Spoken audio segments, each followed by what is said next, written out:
للہ والصلاة والسلام علی خیر خلق اللہ اما بعد۔ آج آپ کے سامنے 16ویں پارے کا خلاصہ پیش کیا جا رہا ہے۔ اس پارے کے 3 حصے ہیں۔ پہلے میں سورہ کہف کا بقیہ حصہ ہے، اور پھر سورہ مریم ہے، اور تیسرے حصے میں سورہ طٰہٰ ہے۔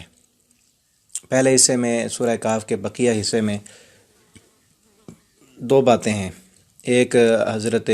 موسیٰ اور خضر علیہ السلام کا قصہ ہے، اور دوسرا حضرت ذوالقرنین کا قصہ ہے۔ موسیٰ اور خضر علیہ السلام کا قصہ جو کہ 15ویں پارے کے آخر سے شروع ہوتا ہے اور یہاں پہ آ کے ختم ہوتا ہے، وہ قصہ یوں ہے کہ حضرت موسیٰ علیہ السلام ایک دن خطاب کر رہے تھے، تو قوم میں سے کسی نے پوچھا کہ آپ سے بڑا بھی کوئی عالم ہے؟ تو حضرت موسیٰ علیہ السلام کہنے لگے نہیں، مجھ سے بڑا تو کوئی عالم نہیں ہے۔ تو اللہ رب العالمین کو یہ بات اچھی نہ لگی، اور اللہ تعالیٰ نے وحی کی کہ اے موسیٰ کہ ہمارا ایک بندہ ایسا بھی ہے، اس کو ہم نے وہ علم دیا ہے کہ جس علم کی آپ کو ہوا بھی نہیں لگی، آپ نے یہ بات کیوں کہہ دی؟ حالانکہ بات ٹھیک تھی، کیونکہ پیغمبر سے بڑا تو کوئی عالم نہیں ہو سکتا، لیکن اللہ رب العالمین کو یہ بڑائی کی بات اچھی نہ لگی۔ تو موسیٰ علیہ السلام کو بھیجا حضرت خضر علیہ السلام کے پاس، تو خضر علیہ السلام نے شرائط کے ساتھ انہیں اپنے ساتھ رکھا کہ میرے ساتھ رہنا ہے تو پھر کوئی سوال نہیں کرنا، جو بھی میں کام کروں پوچھنا نہیں ہے آپ نے۔ تو کچھ دنوں تک موسیٰ علیہ السلام حضرت خضر علیہ السلام کے ساتھ رہے، تو 3 عجیب و غریب واقعات آئے۔ ایک تو کشتی میں سوار ہوئے دریا پار کرنے کے لیے، تو حضرت خضر علیہ السلام نے اس کشتی کا پھٹا توڑ دیا، اور پھر ایک غلام فانطلق حتی اذا لقی غلاما فقتلہ، ایک غلام ملا، بچہ کھیل رہا تھا، اسے پکڑ کر مار ڈالا۔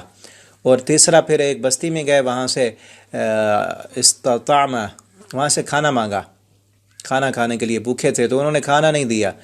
ان بستی والوں نے نہ رہائش دی نہ کھانا دیا۔ تو حضرت خضر علیہ السلام نے وہاں سے جب صبح کو روانہ ہونے لگے تو ایک دیوار دیکھی جو گر رہی تھی، اسے جو ہے نا وہ سیدھا کر دیا۔ تو حضرت موسیٰ علیہ السلام تینوں واقعات پر صبر نہ کر سکے اور بولتے رہے، بول پڑے۔ 3 واقعات کے بعد انہیں حضرت خضر علیہ السلام نے خود سے جدا کر دیا، اور تینوں واقعات کی جو ہے حکمت تھی وہ بتا دی کہ کشتی کا پھٹا اس لیے توڑا تھا چونکہ آگے ایک بادشاہ تھا جو صحیح سالم ہر کشتی کو اپنے قبضے میں لے لیتا تھا، اور یہ ایک مسکینوں کی کشتی تھی، تو ان کی کشتی خراب ہو جاتی، اس لیے ہم نے پھٹا توڑا تاکہ یہ کشتی اس بادشاہ کے قبضے میں نہ جائے۔ اور جو غلام جسے قتل کر دیا، وہ اس کے والدین جو تھے وہ نیک تھے، فَأَرَادَ أَن يُبْدِلَهُمَا رَبُّهُمَا خَيْرًا مِّنْهُ زَكَاةً، تو میں نے یہ ارادہ کیا کہ اللہ ان کو اس سے بہتر اولاد عطا کر دے گا۔ اگر یہ بڑا ہو جاتا اور شقی بنتا اور اپنے والدین کے لیے بھی جہنم کا باعث بن جاتا، اسی لیے اس کو قتل کیا۔ اور جو دیوار تھی اس کے نیچے یتیم بچوں کا سامان تھا، پیسے تھے، ان کے باپ نے اس کے نیچے چھپائے تھے، اگر اسی صورت میں وہ دیوار گر جاتی تو وہ خزانہ کوئی اور نکال لیتا۔ تو یہاں ایک نقطے کی بات یہ بھی ہے، اللہ تعالیٰ فرماتے ہیں کان تحتہ کنز لہما وکان ابوہما صالحا، کہ ان کا باپ نیک تھا۔ اگر والدین نیک ہوں تو ان کی نیکی کا اثر، ان کی نیکی کا فائدہ اولاد پر بھی ہوتا ہے۔ آپ خود نیک بن جائیں، آپ کی اولاد کی حفاظت اللہ رب العالمین اپنے پیغمبروں کو بھیج کر بھی کراتے ہیں۔ نیک بندوں کی اولادوں کی بھی حفاظت اللہ تعالیٰ فرماتے ہیں، شرط یہ ہے کہ ہم نیک بن جائیں۔ تو یہ تینوں حکمتیں بتا دیں، اور ساتھ یہ بھی کہہ دیا ما فعلتہ عن امری، یہ سب کچھ میں نے اپنے حکم سے نہیں کیا بلکہ اللہ کا ہی یہی فیصلہ تھا۔ دوسرا حضرت ذوالقرنین کا قصہ ہے، کیونکہ 3 سوال کیے تھے مکہ والوں نے کہ ذوالقرنین، ان میں سے یہ سوال بھی تھا وَيَسْأَلُونَكَ عَنْ ذِي الْقَرْنَيْنِ، کہ آپ سے ذوالقرنین کے بارے میں پوچھتے ہیں۔ وہ ایک بادشاہ تھا، اللہ رب العالمین نے بڑی اس کو طاقت دی تھی، اور اس نے مشرق اور مغرب کا سفر کیا، اور ایسی قوم کے پاس گیا جو بڑے ظالم تھے اور فتنہ اور فساد مچانے والے تھے۔ حتی اذا بلغ بین الصدین وجد من دونہما قوما لا یکادون یفقہون قولا، تو قوم لوگ کہنے لگے یا ذا القرنین انا یأجوج ومأجوج مفسدون فی الارض، یہ یاجوج اور ماجوج زمین پر فساد مچاتے ہیں، ہم ان سے نجات حاصل کرنا چاہتے ہیں۔ یہ نا ایک قوم تھی، 2 پہاڑوں کے درمیان سے راستہ آتا تھا، اور وہاں سے آتے اور زمین پر فساد مچاتے، ڈاکے ڈالتے اور سب کچھ لوٹ کر چھین کر پھر واپس چلے جاتے۔ تو انہوں نے نا لوگوں کو ساتھ ملایا، تو وہاں ایک بہت بڑی دیوار بنا دی، اور یہ کہا کہ اب یہ اس دیوار کو کراس نہیں کر سکیں گے، لیکن جب قیامت آئے گی تو یہ دیوار ٹوٹے گی، گرے گی، تو پھر سے یہ قوم واپس یہاں سے نکل کر خروج کر کے آ جائے گی۔ اس کے بعد اس ذوالقرنین کے واقعے میں بھی کئی حکمتیں ہیں ہمارے لیے۔ ذوالقرنین نے جس کو اللہ رب العالمین نے اتنی طاقت دی تھی، سلطنت دی تھی، اس نے بھی جب دیوار بنانے لگا یہ نہیں کہا کہ میں نے اپنی قوت سے، اپنی طاقت سے دیوار بنائی ہے، بلکہ ذوالقرنین نے جب دیکھا نا دیوار بن چکی تھی، بہت بڑی دیوار بنائی، اور دیوار کو دیکھ کر لوگ ذوالقرنین کی تعریفیں کرنے لگے، دیکھو ذوالقرنین کس قدر کرنی والا، بھرنی والا ہے، اتنی بڑی دیوار بنا دی، اتنا بڑا کارنامہ، اور ایسی دیوار کہ آج کے اس جدید ٹیکنالوجی کے دور میں ویسی دیوار کسی نے نہیں بنائی۔ تو سب لوگ جب اس کی تعریفیں، ذوالقرنین کی تعریفیں کرنے لگے، تو انہوں نے کہا قال ھذا رحمۃ من ربی، یہ میرا کوئی کمال نہیں ہے، میری کوئی اس میں محنت اور طاقت نہیں ہے، یہ میرے رب کا فضل ہے، ھذا رحمۃ من ربی، یہ میرے رب کا فضل اور میرے رب کی رحمت ہے۔ فَإِذَا جَاءَ وَعْدُ رَبِّي جَعَلَهُ دَكًّا، اور یہ دیوار اس کی مضبوطی کو نہ دیکھو، جب میرے رب کا وعدہ آئے گا نا، یہ دیوار بھی ٹوٹ کر ریزہ ریزہ ہو جائے گی۔ ہمیں بھی یہ سبق ملتا ہے کہ جب لوگ ہماری تعریفیں کریں کہ تم نے تو آج کمال کر دیا، آج ایسے کر دیا، آپ نہ ہوتے تو یہ کام کبھی نہ ہو سکتا تھا، تو ہم بھی کہیں ھذا رحمۃ من ربی، یہ میرے رب کی رحمت ہے۔ اور اس کے بعد دوسرا حصہ جو اس پارے کا ہے، اس میں سورہ مریم ہے۔ سورہ مریم کے اندر اللہ رب العالمین نے تقریباً 17 انبیاء کرام کا، 11 انبیاء کا ذکر کیا ہے، اور 3 انبیاء کرام کا ذکر قدر تفصیل کے ساتھ ہے، اور باقیوں کا کچھ کا نام آیا ہے اور کچھ کے تھوڑے سے واقعات اللہ تعالیٰ نے بیان کیے ہیں۔ شروع میں حضرت زکریا علیہ السلام کا واقعہ ہے، ان کو جب بڑھاپے کی عمر میں اللہ رب العالمین نے بیٹا دیا، اور اللہ تعالیٰ فرماتے ہیں ذکر و رحمت ربک عبدہ زکریا، کہ اپنے رب کی رحمت کا تھوڑا سا تذکرہ کرو جو اپنے بندے پر اللہ نے رحمت کی، کہ اذ نادى ربہ نداء خفیہ، کہ جب وہ بوڑھا ہمارا بندہ چھپ چھپ کے دعا کرتا تھا۔ چھپ کر کیوں کرتے تھے؟ کیونکہ بوڑھے ہو چکے تھے، ہڈیاں کمزور تھیں، سر سفید تھا، اشتعل الرأس شیبا ولم اکن بدعائک ربی شقیا۔ اب چھپ کر کرتے تھے کہ لوگ دیکھ کر مذاق نہ کریں کہ اب بوڑھے کو بھی بیٹا چاہیے، اس لیے چھپ کر دعا کرتے تھے کہ لوگ دیکھیں گے تو مذاق کریں گے، اتنی عمر کو پہنچ چکا ہے اور اب بھی کہتا ہے جو ہے نا مجھے بیٹا چاہیے، لوگ دیکھیں گے اور ہنسی کریں گے، مذاق کریں گے، تو چھپ چھپ کر وہ دعائیں کرتے تھے۔ اللہ فرماتے ہیں پھر ہم نے اپنی رحمت کی تو کہا یا زکریا انا نبشرک بغلام اسمہ یحییٰ، کہ ہم آپ کو بیٹا دیں گے، اس کا نام یحییٰ ہوگا۔ تو اللہ رب العالمین نے بڑھاپے میں بیٹا دیا، اس کی رحمت کا تذکرہ یہاں پر فرمایا، اور آگے حضرت عیسیٰ علیہ السلام کا ذکر کیا، ان کی ولادت کا ذکر فرمایا، وَاذْكُرْ فِي الْكِتَابِ مریم علیہ السلام کا بھی تھوڑا سا ذکر کیجئے، تذکرہ کیجئے، اس قرآن کو پڑھیے، کہ جب فرشتے کو ہم نے بھیجا انسانی شکل میں، اور حضرت مریم علیہ السلام اللہ کی اس قدر پاکیزہ اور نیک بندی تھیں کہ جب وہ فرشتہ انسانی شکل میں آیا تو کہنے لگیں قالت انی اعوذ بالرحمن منک ان کنت تقی، اگر تو متقی ہے تو متقی لوگ ایسے کام نہیں کرتے، میں اکیلی ہوں اور کپڑے اتارے ہوئے ہیں میں نے، تو اگر متقی ہے تو میرے قریب مت آنا، کیونکہ متقی لوگ زنا کے قریب نہیں آتے۔ اور جب وہ اللہ کی رحمت سے فرشتے نے پھونک ماری اور وہ حاملہ ہوئیں اور بیٹا پیدا ہو گیا، تو ان کے لفظ کیا ہیں؟ حضرت مریم علیہ السلام کہنے لگیں کہ اس سے پہلے مت قبل ھذا وکنت نسیا منسیا، اس سے بہتر تھا میں مر چکی ہوتی اور میں کنت نسیا منسیا، بھولی بسری ہو چکی ہوتی، مجھے یاد کرنے والا بھی کوئی نہ ہوتا، اب تو مجھ پر تہمتیں لگیں گی۔ تو ایک پاکیزہ عفت والی مسلمان عورت کے لیے اگر یہ بدنامی کی تہمت لگ جائے، اس سے بہتر ہے کہ وہ مر جائے، اس کا مر جانا، اس دنیا سے چلے جانا اس کے لیے بہتر ہے کہ اس کی عزت پر داغ لگیں، زنا کی تہمت لگے، اس پر بدکاری کی چھینٹیں آئیں، تو اس سے بہتر ہے کہ وہ مر جائے۔ یہ مریم علیہ السلام کا پیغام ہے، یا لیتنی مت قبل ھذا، اس سے بہتر تھا کہ میں مر چکی ہوتی، میرے اوپر یہ اب بدنامی کے داغ تو نہ لگتے۔ تو حضرت مریم علیہ السلام کا یہ واقعہ اللہ رب العالمین نے یہاں پر اس لیے بیان فرمایا کہ اس وقت جب یہ صورت نازل ہوئی مکہ میں، تو روم کے اور یونان کے فلسفی تھے جو اپنے فلسفے کے زور سے یہ باتیں باور کرا رہے تھے کہ ہر چیز کے لیے کوئی نہ کوئی سبب ہوتا ہے، کہ جب تک سبب نہ ہو کوئی بھی چیز نہیں آ سکتی۔ تو اللہ رب العالمین نے ان یونانیوں کے فلسفے کا رد کرتے ہوئے فرمایا ہے کہ دیکھو حضرت زکریا علیہ السلام، اب سبب نہیں ہے، عمر نہیں ہے بیٹا ہونے کی، ہم بغیر سبب کے رب چاہے تو بیٹا دے سکتا، بغیر سبب کے۔ اور پھر مریم علیہ السلام کا ذکر کیا کہ وہاں پھر زکریا علیہ السلام کے ہاں تو کچھ نہ کچھ سبب تو ہے، ماں بھی ہے، باپ بھی ہے، اب عمر نہیں ہے، کوئی سبب تو موجود ہے، اللہ نے بیٹا دے دیا ہے۔ یہاں دیکھیں سبب بالکل ہی نہیں ہے، کنواری مریم اور شادی بھی نہیں ہوئی، باپ بھی نہیں، بغیر باپ کے وہ رب اسباب کا محتاج نہیں ہے، وہ تو خود مسبب الاسباب ہے۔ اور آگے اور بھی واقعہ ایک ذکر کیا، وہ حزی الیک بجذع النخلہ، کہ کھجور کا وہ سوکھا ہوا تنا جس پر کچھ بھی نہیں ہے، اس سے کھجوریں آ رہی ہیں، کہ دیکھو اب سبب نہیں ہے، مسبب بالکل نہیں، کھجور کا موسم بھی نہیں اور تنا بھی سوکھا ہوا ہے، اس سے بھی کھجوریں آ رہی ہیں۔ تو اللہ رب العالمین اسباب کے محتاج نہیں ہے۔ آگے اللہ رب العالمین نے پھر حضرت ابراہیم علیہ السلام کا ذکر کیا کہ یا ابت لم تعبد، ابراہیم علیہ السلام نے اپنے باپ سے کہا تھا کہ ان بتوں کی عبادت کیوں کرتا ہے جو نہ دیکھتے ہیں نہ سنتے ہیں، کچھ فائدہ بھی نہیں دیتے، اور میرے پاس علم آ چکا ہے، میری اتباع کیجئے اور شیطان کی عبادت نہ کریں، کیونکہ شیطان رب کا جو ہے نا وہ دشمن ہے۔ اور کہنے لگے یا ابت انی اخاف ان یمسک عذاب من الرحمن، اے ابا جان میں ڈرتا ہوں کہ کہیں آپ پر اللہ کا عذاب نہ آ جائے، کیونکہ آپ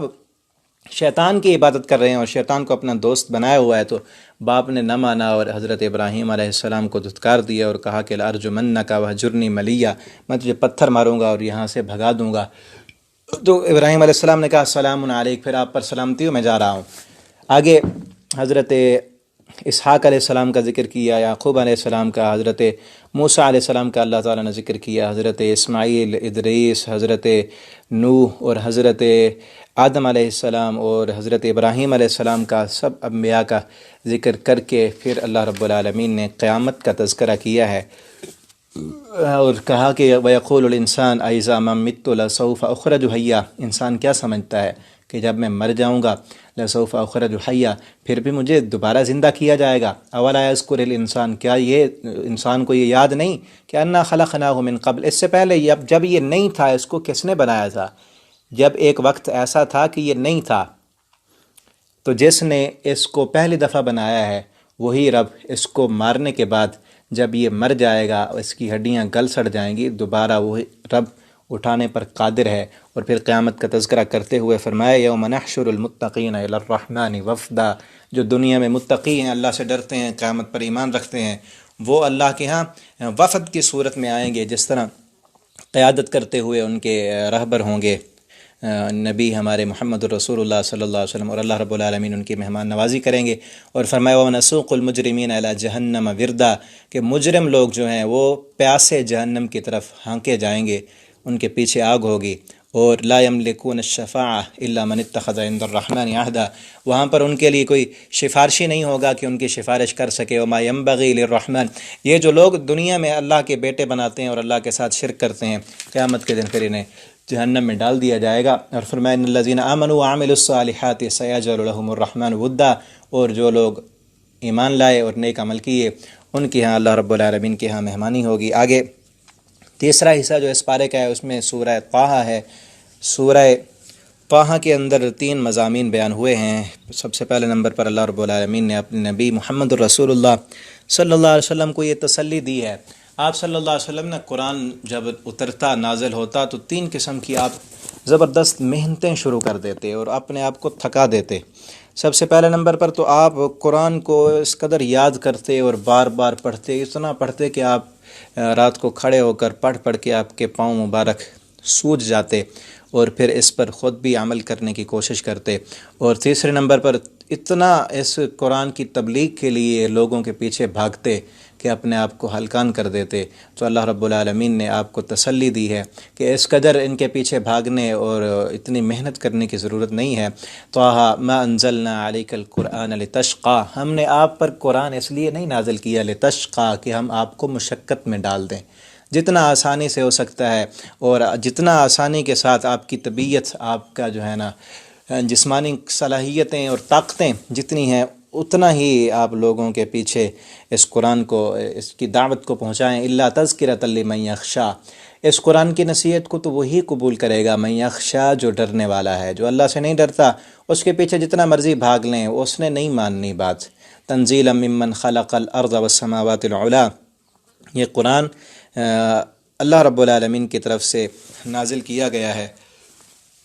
اور الرحمن علی العرش استویٰ، رحمان جو ہے وہ عرش پر مستوی ہے، اللہ نے اپنی توحید کی، اپنی قدرت کے دلائل دیے ہیں۔ اور پھر جو تفصیلی اس کے اندر واقعہ ہے وہ حضرت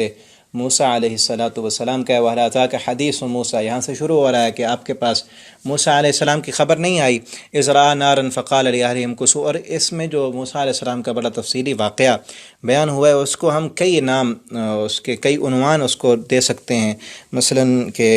حضرت موسیٰ علیہ السلام کا اللہ رب العالمین کے ساتھ کلام کرنا، کہ هَلْ أَتَاكَ حَدِيثُ موسیٰ إِذْ رَأَىٰ نَارًا، پورا ایک واقعہ اللہ رب العالمین کے ساتھ ملاقات اور کلام کا ہے۔ اور اس کے بعد حضرت موسیٰ علیہ السلام کو جب پیدا ہوئے تو اللہ رب العالمین کے حکم سے ان کی ماں نے انہیں دریا میں ڈال دیا، یہ بھی واقعہ۔ وَأَوْحَيْنَا إِلَىٰ أُمِّكَ مَا يُوحَىٰ، کہ ہم نے آپ کی ماں کی طرف وحی کی کہ آپ اس کو أَنِ اقْذِفِيهِ فِي التَّابُوتِ فَاقْذِفِيهِ الْيَمَّ، ایک صندوق میں ڈال دیں، پھر اس صندوق کو آپ دریا میں ڈال دیں۔ یہ اللہ رب العالمین نے یہاں پر اس ملاقات کے بعد وَلَقَدْ مَنَنَّا عَلَيْكَ مَرَّةً أُخْرَىٰ، موسیٰ علیہ السلام کو اپنے احسانات یاد دلائے کہ اے موسیٰ یہ سارے تجھ پر ہم نے احسانات کیے ہیں، اور وہ گنوائے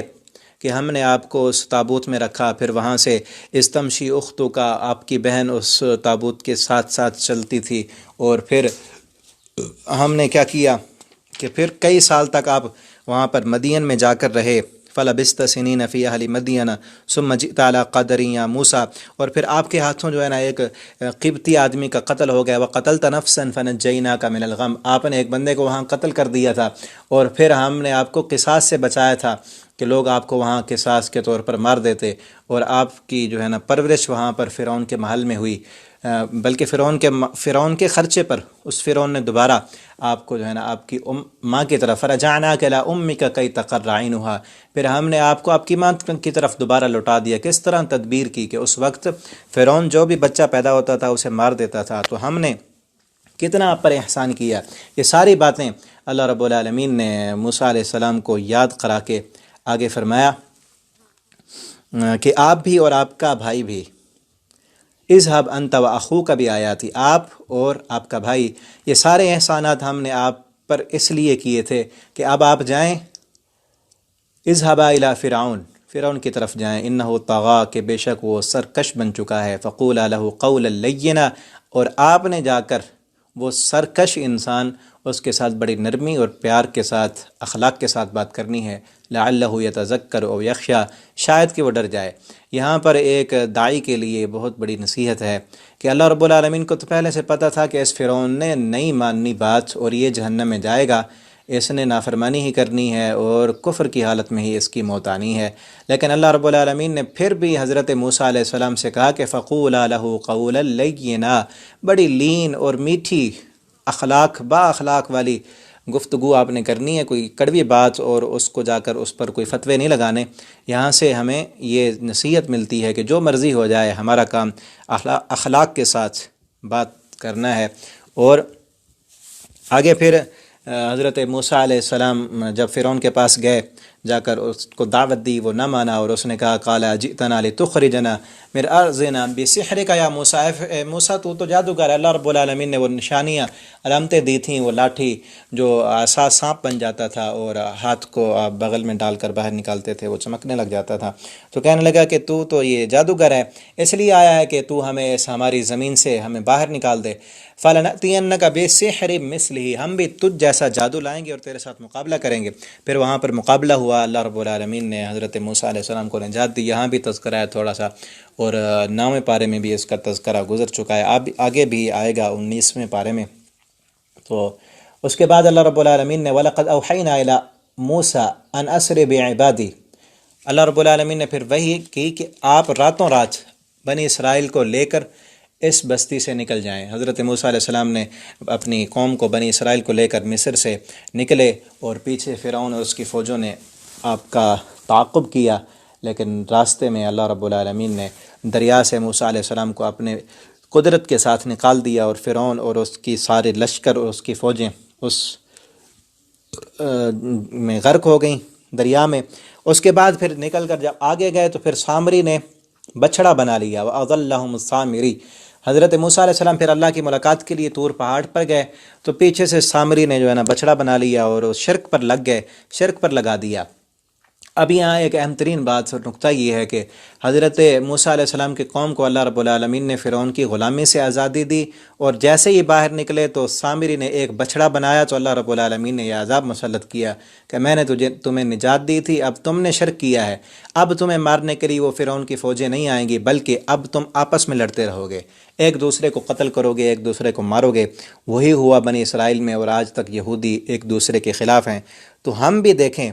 ہم جب اس ملک پاکستان کے بننے سے پہلے انڈیا میں تھے اور پورے ہندوستان میں مسلمانوں پر مظالم ہوتے تھے، ہم نے اللہ سے کہا کہ ہمیں ان ہندوؤں سے، ان کی غلامی سے نجات دیں، تو ہم ایک اللہ کی عبادت کرنے والے بن جائیں گے۔ تو ہمیں بھی اللہ رب العالمین نے ملک پاکستان کی صورت میں آزادی دی، اور ساری جو ہے نا زمینوں اور اختیارات کا اللہ تعالیٰ نے مالک بنایا۔ تو ہم نے کیا کیا؟ اس موسیٰ علیہ السلام کی قوم نے، بنی اسرائیل نے ایک بچڑا بنایا تھا، ہم نے اپنے ملک کے ہر شہر میں، ہر بستی میں، ہر علاقے میں اللہ کے مقابلے میں سجدہ گاہیں تیار کیں، مندر بنائے، خانقاہیں بنائیں۔ وہاں مندر تھے، ہم نے خانقاہیں بنائیں، وہاں پر اوپر رکھے ہوئے بتوں پر سجدے کیے جاتے تھے، یہاں پر قبروں پر سجدے شروع ہو گئے۔ تو اللہ رب العالمین نے ہم پر بھی وہی عذاب مسلط کیا کہ ہر گھر میں لڑائی ہے، ایک دوسرے کے خلاف ہیں، ایک دوسرے کو مار رہے ہیں، پنجابی سندھی کو مار رہا ہے اور سندھی بلوچی کو مار رہا ہے، ایک دوسرے پر بہتان درازیاں اور ایک دوسرے کو قتل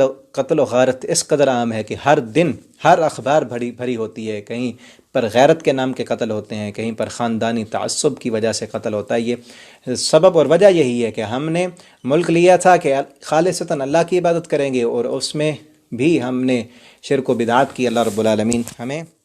اس ملک کی قدر کرنے کی توفیق عطا فرمائے۔ اس کے بعد موسیٰ علیہ السلام جب واپس آئے طور پہاڑ سے، تو اپنے بھائی سے بڑے ناراض ہوئے۔ فرجع موسیٰ الی قومہ غضبان آسفا، تو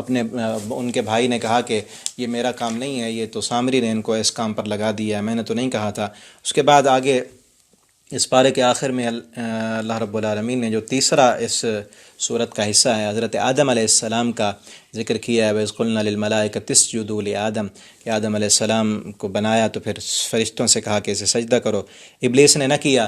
تو پھر آدم علیہ السلام کو جا کر پھسلایا اور ان سے غلطی ہو گئی۔ فوسوس الیہ الشیطان، یہ واقعہ اللہ تعالیٰ نے ذکر کیا۔ اس کے بعد بڑی اہم ترین آیت ہے، اللہ تعالیٰ فرماتے ہیں وَمَنْ أَعْرَضَ عَنْ ذِكْرِي فَإِنَّ لَهُ مَعِيشَةً ضَنْقًا، کہ جو بندہ ہمارے ذکر سے منہ موڑے گا، ہم اس کی معیشت کو تنگ کر دیں گے۔ تو اس معیشت سے مراد دنیاوی اسباب معیشت نہیں، جو ہماری معاشیات ہے وہ نہیں ہے، بلکہ اس کا معنی یہ ہے کہ جو اللہ کی یاد سے غافل ہوگا، اللہ فرماتے ہیں ہم اس کی زندگی کو حیران کن بنا دیں گے۔ آمدن بہت ہوگی، لاکھوں کمائے گا، اربوں کمائے گا، لیکن سکون نہیں پائے گا۔ رات کو سونے کے لیے، نیند کرنے کے لیے اسے ٹیبلٹ لینا ہوگی تو پھر نیند آئے گی، ورنہ نہیں آئے گی۔ یہ ہے اصل ذکر سے منہ موڑنا۔ من اعرض عن ذکری، جو اللہ کی یاد سے، اور مفسرین نے یہاں لکھا ہے ذکر سے مراد صلاۃ ہے، نماز سے جو انسان منہ موڑ لے، جتنا مرضی کما لے، جو مرضی دنیا کی عیش و عشرت کا سامان اکٹھا کر لے، اللہ فرماتے ہیں اسے سکون مہیا نہیں ہوگا۔ اور نبی کریم صلی اللہ علیہ وسلم نے فرمایا کہ اللہ تعالیٰ فرماتے ہیں تفرغ یا ابن آدم تملأ قلبک غنا، اے ابن آدم تفرغ لعبادتی، میری عبادت کے لیے تو وقت نکال لے تو میں تیرے دل کو غنی کر دوں گا۔ اور تملأ قلبک غنا، میں